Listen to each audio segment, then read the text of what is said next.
In this video, I'm going to show you how to mark expenses billable and invoice them to your customer. So first, let's head on over to the settings first and click on account settings.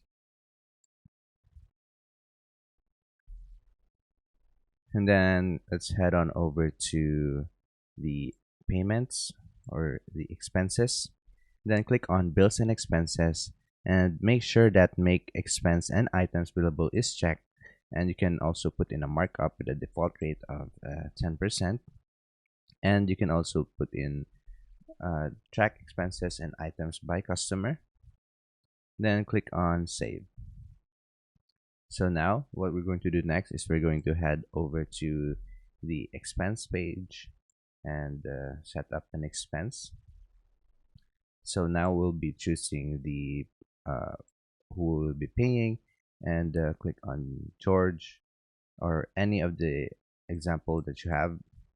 So let's just choose a random category for this example, and then let's put in the amount of 1000 and click on billable, and you can choose the customer that will be billing it to, and just click on whoever you have, then click on save and close.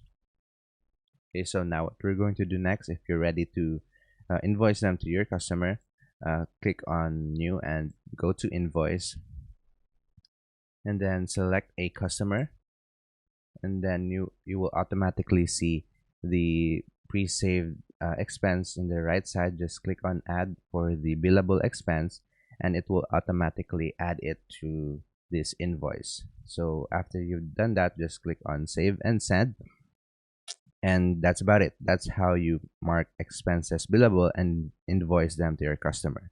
If you have any questions, please let me know down in the comments and I'll do my best to help you out.